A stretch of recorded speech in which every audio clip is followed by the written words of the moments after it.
Bismillahirrahmanirrahim. Assalamualaikum warahmatullahi wabarakatuh. Sehat ya Bu Ida ya? Sehat benar. Alhamdulillah. Jadi ini kegiatan kayak gini, ini bentuk kegiatan namanya coaching. Coaching itu apa sih? Bu Ida pernah dengar gak sih apa sih yang di pengertian coaching itu? Lebih kepada pelatihan, tapi udah ada Apa? Pelatihan tuh memang pelatihan atau train yang memang buat menjadi bisa gitu. Lebih kalau menurut Ida ya. Bukan sama kayak konsultan atau konselor. Beda. Ataupun apa ya? Mentoring. Hampir sama kalau mentoring, karena coach itu kan ya, karena coach itu kan pelatih, coaching itu kan kegiatan dari melatih. Otomatis melatihnya itu ibaratnya secara langsung dari data jadi tahu, gitu. Bisa itu maksudnya gitu. Dari kata coachnya. Ya sebenarnya yang Bu Ida sampaikan benar, cuman belum tepat. Nah kalau prinsip coaching yang selama ini saya juga berpikiran sama kayak Bu Ida. Jadi coaching itu ibaratnya yang latih, ibaratnya. Tapi pada intinya sebenarnya itu selama saya belajar di guru penggerak hampir 6 bulan ini, ternyata coaching itu sebuah hubungan kemitraan di mana bukan saya yang ngasih jawaban terhadap masalah Bu Ida sebenarnya. Contoh, saya punya masalah di kelas 5, anaknya Fatir contohnya. Fatir masalah nih, bagi Bu Erna, bagi Pak Iksan masalah, bagi saya juga masalah. Terus saya ngadu nih sama Bu Ida, gue punya masalah nih sama Fatir, anak namanya Fatir begini. Nah fungsinya coaching itu ternyata bukan Bu Ida yang ngasih jawaban. Bu Ida menggali saya bagaimana caranya supaya Fatir itu bisa belajar di kelas. Jadi yang mencari jawaban itu bukan saya punya masalah, Bu Ida yang ngasih jawaban. Coaching itu proses di mana hubungan komunikasi, si coachnya itu menggali si coachnya, menggali si orang yang punya masalah supaya dia mencari jawaban gitu. Nah selama ini coaching yang saya pahamin sama kayak Bu Ida tuh, gue punya masalah nih kayak gini, gimana kira-kira. Tapi memang kalau coach itu kan gini, yang dibilang menggali potensi benar, karena secara nggak langsung kan dia sebenarnya kalau misalnya main sepak bola, dia secara teknik dasar bisa. Nah berarti kan si coach ini mengembangkan teknis dasarnya tadi, diarahkan gitu. Paham sih paham. Nah kayak gitu ternyata bukan gue punya masalah nih, gimana dong solusinya dong, bukan antara BK gitu. Dan konselor itu beda. Gitu. Nah coaching itu ternyata kayak gitu. Jadi bagaimana seorang coach itu ada masalah, ada masalah kayak gimana kira-kira apa yang bisa kita berikan ataupun kamu berikan buat anak tersebut. Yang mencari jawaban, yang memberikan jawaban bukan si coachnya, si coachnya ibaratnya menggali potensi yang ada, sama kayak tadi main bola gitu. Nah itu biar persepsinya satu titik ya bisa dipahami, jadi satu titik gitu. Nah ini saya juga jujur beda, tadinya berpikiran kayak beda dalam artian apa ya, kayak gitu, ternyata kita sebagai coachnya itu ibaratnya bisa menggali dia potensinya gitu. Nah itu yang pertama tentang coaching. Nah terus kan kemarin ini jujur sekali lagi bukan saya menggurui, bukan saya ngajarin, bukan saya sok pinter, bukan saya mentang-mentang ikut CGP, pokoknya bukan sok-sokan lah. Nah kesempatan kali ini nih saya mau berbagi ternyata Bu Ida, ibaratnya kalau istilahnya sekarang praktik baik. Kemarin kan saya udah masuk kelas Bu Ida tuh. Nah dari segi modul udah cakep, dari segi pembelajaran sudah cakep. Nah yang dikepengenin sama guru penggerak ataupun PGP ini, proses pembelajaran yang peserta didik itu bukan sebagai subjek ataupun peserta didik bukan sebagai subjek, bukan sebagai objek, tapi sebagai subjek. Nah saya mohon maaf nih, yang saya lihat di kelas Bu Ida itu belum. Jadi Bu Ida sebagai ibaratnya guru center, ayo anak-anak kerjakan, itu bagus, cuma untuk mengembangkan interaksi nya sudah ada tuh lewat saya. Nah itu bagaimana itu lebih menonjol lagi gitu. Boleh Gimana? di kelas 1 kelas 2 khususnya di sini itu belum bisa untuk seperti itu. Kalau memang untuk interaktif, siapa berani maju ya sekedar nih, mohon maaf misalkan kayak teknik basmalah ini bisa kita merangsang dia untuk oke. Tapi kalau yang buat dikatakan subjek belajar itu belum bisa untuk seperti itu, karena mohon maaf, satu misalkan saya kasih slide atau catatan yang tulis gitu ya, terus dia akan bertanya, Bu Ida itu dijawab apa dicatat? Gitu. Ya, jadi mereka masih, karena saya menekankan, saya bilang kalau tidak ada titik-titik, kalau tidak ada tanda tanya atau tanda seru, berarti tidak akan dijawab, cukup dicatat. Dia masih belum tahu, dia tahu nih ibaratnya anak kecil masih disuapin dulu gitu. Nah nanti mungkin perkembangannya akan beda begitu mengajar di udah naik kelas. Tapi di kelas bawah ya seperti itu, gitu sih. Yang bukan saya membela kenapa saya masih menerapkan saya sebagai center ya, center belajar. Karena mereka benar-benar tuh melihat itu diri kita. Apa yang kita terapkan gitu ya akan dilihat. Nggak boleh berisik ya Bu Ida aja lagi ngerjain, misalnya saya lagi nilai atau masukin nilai, dia akan lihat. Jadi dia fokusnya ke kita yang jadi senternya dia. Itu sih yang bisa dilihat sementara ini ya, tidak ada di kelas bawah. Tapi kira-kira ada nggak cara untuk apa sih anak itu ibaratnya biar lebih aktif?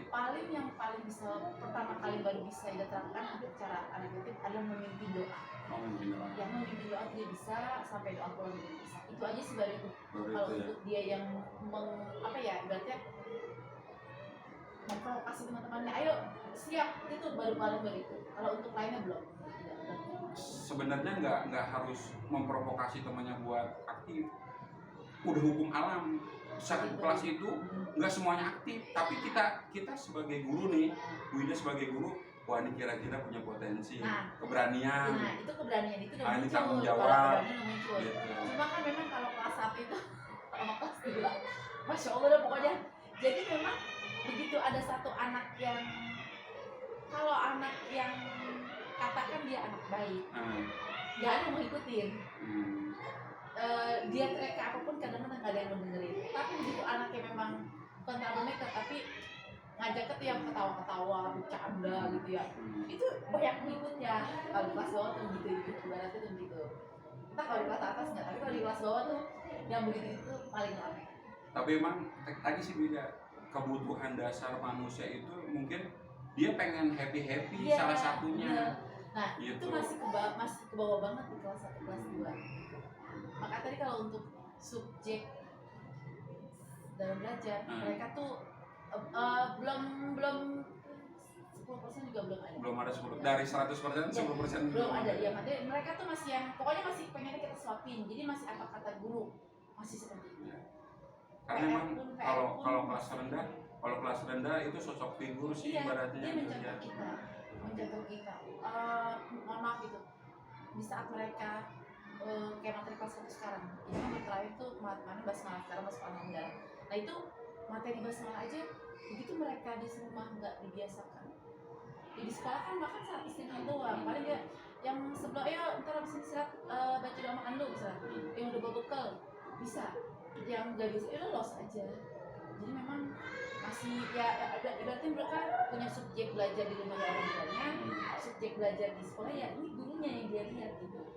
Gurunya dikata aja masih seperti itu. Ya itu sih apa namanya, sedikit masukan. Artinya jangan Pak Hari mentang-mentang itu CGP belagu banget gitu. Nah itu ibaratnya disingkirkan dulu lah gitu. Jadi ya itu tadi saya juga kan waktu itu pernah ngasih challenge, Bali masuk ke kelas saya, Bida masuk ke kelas saya, bagaimana saya ngajar, dilihat aja ibaratnya apakah beda ataupun yang baik, sisi baiknya apa nih. Ini mah nggak bagus, udah tinggalin, kita ambil sisi baiknya aja. Dari setiap guru kan adalah pelukis masa depan ya gitu, pengukir masa depan. Nah itu tadi bagaimana kedepannya jadi lebih baik. Nah itu untuk proses mengajar seperti itu. Jadi yang saya amatin dan saya juga harus banyak belajar juga ya. Yang pertama setiap pembelajaran harus punya tujuan pembelajaran. Iya. Ya ada nih tujuan pembelajarannya, mana tujuan pembelajaran. Nah tujuan pembelajaran. Biasakan dulu membaca bahasa Arab. Nah terus, nah yang kedua nih udah nih ada namanya area pengembangan yang hendak diindakin. Yang pertama itu ada namanya budaya positif. Pasti kebiasaan. Nah baca doa itu udah bagus. Terus ya kalau lagi budaya positif ditambahkan lagu daerah ataupun lagu wajib ataupun lagu-lagu nasional. Nah itu coba Bu Ida kembangin tuh, selain baca doa ternyata itu perlu buat jiwa nasionalismenya, ibaratnya cinta tanah airnya dapat. Budaya positif juga tuh, kayak Bu Ida nanya kabar itu juga budaya positif tuh, udah terbangun. Cuma tadi untuk lagu Indonesia Raya itu ataupun lagu-lagu nasional lah itu coba nanti kedepannya di ini. Terus nah ini berdiferensiasi konten, proses sama produk ini emang saya pribadi masih agak sulit, tapi proses Pak Hari. Nah ini ya proses, kalau bisa dengar proses. Misalkan gini, di kelas 1, kelas 2 udah mulai, kalau kayak kelas 1 kan ada materi tentang sholat sama rakaat sholat. Kelas 2 udah ada wudhu, udah ada azan, iqomah sama bacaan sholat. Kelas 3 prakteknya. Jadi diferensiasi konten proses ini bertahap, ibaratnya fase A, fase B, sampai fase C. Ini proses. Nanti dilihat ya di endingnya dia di ujian praktek kelas 6. Apakah dia bisa baca Quran, apakah dia bisa azan iqomah, apakah dia bisa baca sholat. Ini bisa kelihatan diferensiasi. Betul. Cuman di sini nih kalau kata Bu Desi gitu ya, ini ternyata pada LKPD Bu Ida. Nah ibaratnya ada hubungannya sama LKPD. Nah ini mungkin salah satu bentuknya. Salah satu bentuknya. Nah di sini seharusnya tadi saya juga, jadi ada kolom nama, terus ada poin 1, 2, 3, 4. Anak mana yang sudah bisa terampil menuliskan basmalah? Oh iya. Gitu. Jadi nama siswa, poin 1, 2, 3, 4. Nah anak mana ini kira-kira anak ini bisa nggak nih? Ini kan LKPD nih. Nah, ini kan LKPD. Sejauh mana anak itu bisa misalkan menyalin ataupun membuat kaligrafi dengan yang sederhana. Ntar kan ketahuan tuh dari sekian anak ada ibaratnya formatnya sederhana kayak gitu aja. Nama, terus poin 1, 2, 3, 4. Apa keterampilannya nih? Misalkan ini menebalkan. Nah, ntar kan ketahuan nggak semua anak itu bisa menebalkan. Oh berarti maksudnya konten proses produknya ini di materi ini sendiri. Gitu. Jadi ibaratnya ini LKPD udah benar. Cuman kalau bisa tadi ada format itunya, format tambahan buat menilai. Gitu. Jadi ibaratnya ini udah benar. Cuman kalau lebih lengkap lagi tadi nama gitu. Paling kalau ide kebanyakan range-nya itu dinilai ya, misalkan gini, dia menilai dia tuh di interval A sama B. Kalau B dia cukup aja, bisa. Kalau A udah bagus, ya artinya B yaitu nilai 75 sampai 80, A itu udah 9. Jadi itu nilai di legal nilai. Boleh juga. Cuman tadi ibaratnya referensi. Kalau 4 ibaratnya udah sangat bagus, ibaratnya kayak A. Kalau 3 ibaratnya ya cukup lah, baik. Nah terus yang 3-nya cukup, 1-nya kurang gitu. Sebenarnya sama aja, ibaratnya itu mah teknis aja sih gitu. Nah ini kemarin gue pribadi ibaratnya mau budaya sih kececara ini. Iya, berarti produk konten ini per materi dia udah gitu. Ibaratnya dapatnya seperti tadinya itu. Sampai diferensiasi. Nah itu terlalu berlebihan, kejauhan. Nah kejauhan kita ngebahasnya ininya. Nah itu oke ya. Kalau kayak proses tadi, prosesnya belajar produknya sama konten. Nah konten kan materinya tentang ini ya. Nah KSE itu ada namanya pembelajaran spiritual emosional, pembelajaran sosial emosional. Nah itu orang yang PPG sekarang kayak Pak Isan itu nemuin tuh pembelajaran sosial. Nah ini ada 5 nih beda. Nah salah satunya tadi kita ibaratnya ada namanya teknik stop. Bisa itu apa sih maksudnya? Kayak Sudeki. Nah itu bisa. Atau mungkin misalnya games ya, maksudnya yang bikin dia tuh santai sejenak, rehat sejenak. Bisa gitu. Jadi emang nanti saya WA deh teknik stop, cara dan prakteknya seperti apa.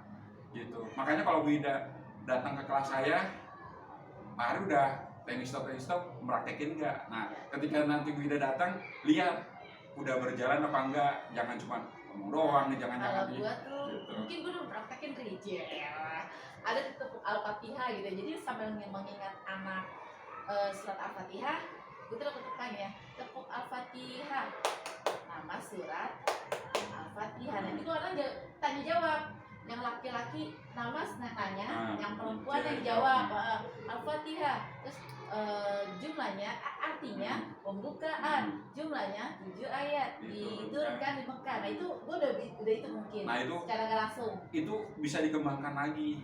Ibaratnya jangan polosan. Ibaratnya yang kayak kemarin janganlah gitu. Dikasih modifikasi. Kalau Bu Ida ngelihat status saya itu sebenarnya itu bagian tadi membangun spiritual emosional anak. Ibaratnya biar anak tuh semakin ayo Bu masuk kelas Bu, gitu. Begitu aja tuh gitu kayak gitu aja senang gitu. Gitu. Ayo Bu Ida, sekarang kita yang nanya Bu Ida gitu. Oh iya deh, cewek nanya coba jawab gitu. Nah itu bagian kan spirit apa sosial, interaksi dia sama teman, emosionalnya dapat. Seakan-akan kita aja udah ditungguin, ayo cepetan masuk ke kelas Bu, karena anak-anak pengen dapat itu. Nanti artinya bisa ada banyak games lain, banyak. Ada gamesnya tapi kita kasih muatan pelajaran maksudnya gitu. Betul. Nah itu ya kayak gitu ya. Terus ini strategi yang diterapkan. Nah doa udah. Nah menyanyikan lagu nih Bu Ida yang belum ada. Nah ini Bu Ida nih satu lagi nih kesepakatan kelas. Kesepakatan kelas udah. Nah perlu ditulis memang begitu. Ternyata gini, kalau belajar itu pertanyaan itu sama kayak ternyata Bu Sekar. Ya udah salam. Ya. Bu Ida ya. Masuk. Bentar ya. Bentar. Ternyata itu Bu Sekar hanya kayak gitu kan udah saya tempel Bu. Namanya anak-anak banyak lupanya daripada ingetnya. Berarti maksudnya kesepakatan kelas itu diingatkan setiap kali kita masuk? Kalau misalkan bisa, Bu Ida bikin tulisan Bu Ida sendiri, anak-anak bisa baca di karton, tempel di kelas itu. Anak-anak sebelum belajar, kita kesepakatan belajar kita seperti ini. Supaya apa? Supaya pembelajaran itu kondusif. Anak itu benar-benar, oh mau belajar nih, nggak berisik. Jangan, Bu, nggak boleh berisik ya. Kayak gitu kan sebenarnya udah bagus. Cuman dengan kita, anak-anak kita punya aturan loh. Belajarnya seperti ini supaya hasilnya baik. Nah dengan itu ternyata perlu Bu Ida kayak gitu juga. Soalnya saya udah paling. Terus kan kalau anak kelas itu kan yang paling banyak adalah muter. Habis muter, yang paling rentan itu begitu dia muter, ada yang ketentok, ada yang senggol, nangis, dia berantem. Makanya dia menerapkan yang sudah selesai. Satu, mereka udah tahu begitu udah masuk, mereka langsung Bismillah, udah. Karena udah tahu pasti udah tadarus. Terus yang kedua, yang pas saya mungkin jika sudah selesai tidak keluar dari kursi. Kenapa? Kalau dia muter atau entah berantem nangis, entah ketentok nangis, yang dari boleh ngobrol, bisik-bisik. Ngobrol Bu Ida. Ya, tapi kan nggak mengganggu teman yang sebelahnya atau yang lainnya. Terus jangan keluar dari kursi. Tujuannya apa tadi? Jangan sampai ketentok. Anak-anak kelas itu luar biasa. Paling Ida yang udah utamain kondisinya kelas seperti itu. Karena tadi itu mereka tuh mobile itu luar biasa. Nah itu termasuk kesepakatan kelas itu termasuk. Nah itu kalau bisa ditulis, ditempel aja di itu, ditempel. Gitu. Kalau misalkan Bu Ida pakai PPT, sepakatin ya supaya apa? Supaya tadi anak-anak kenapa nih? Kan dia kan nggak tahu. Kalau misalkan ini nggak boleh, ibaratnya nggak boleh gini. Ntar kan ada efeknya ketika kita dijelasin. Oh iya, ternyata nggak boleh ya jalan-jalan. Dengan seperti itu bisa ditampilin aja, tapi kalau misalkan Bu Ida mau ditulis di tangan, taruh di depan gitu. Nah itu sedikit ya kesepakatan kelas. Terus ada namanya, nah ini pertanyaan pemantik dari kita. Contoh misalkan Bu Ida kemarin materi tentang apa tuh? Pretest jadinya ya? Iya, maksudnya walaupun pretest verbal. Boleh, nggak apa-apa. Misalkan pelajarannya apa? Anak-anak kita akan membahas basmalah. Gitu. Hari ini saya bahas hamdalah. Itu kayak gitu. Nah itu ibaratnya hal-hal yang terkait sama materi juga boleh, di luar materi itu nggak apa-apa. Nah ini tadi nih konten, gambar. Kemarin udah ada video, udah ada gambar. Ya, nah produk nih. LKPD. Nah kalau TikTok ibaratnya karena kelas tinggi ya, mungkin kelas SD juga bisa sih kumpul bareng-bareng baca Bismillah, orang tuanya ngesut buat taruh di TikTok gitu. Karena ini tuntutan zaman, beda. Harus ya. Tuntutan zaman. Tuntutan zaman, bukan kata gua. Ini Bu Desi yang ini. Iya. Oke, Gitu. Boleh. Referensi. Ya, referensi. Kalau ruang HP-nya masih semua. Ya. Terus nah KS-nya nih, kan salah nah, S-breaking. Nah ini kan S-breaking nih. Nah, tadi, nah S-breaking. Terus sama teknik stop. Teknik stop itu tadi, nanti saya share ininya dah. Gitu. Nah ini. Paling kalau kendala itu paling di kelas bawah. Salah satunya karena tidak satu speaker pribadi hilang. Terus yang kedua nggak semua kelas ada di infocus ya. Jadi memang kayak kemarin tuh memang kebetulan beli laptop masih di kelas, yaudah beli berarti udah nggak boleh tidak pakai laptop beli aja, ada beli pakai aja udah. Jadi kalau yang pas kelasnya ada infocus enak ya. Nah itu mungkin nanti Bu Ida bisa ngomong tuh ke Pak Iqbal. Nah pembelian PS ini yang tidak ada kalau masalah ada cuma kan kemarin itu kan kemarin kan katanya kita lihat mau pindah paling itu aja.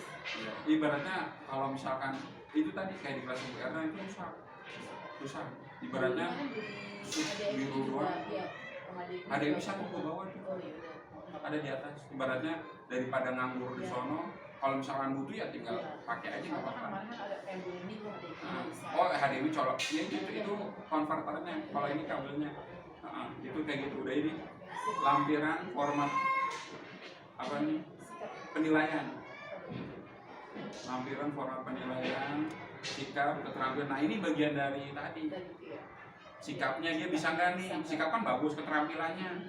Gitu. Nah ini juga ibaratnya yang Bu Ida bilang ya, ini kategori 90%, belum 100%. Kalau Bu Ida tambahin tadi budaya positifnya gitu. Nah terus yang terakhir strategi disesuaikan dengan alokasi waktu. Gitu.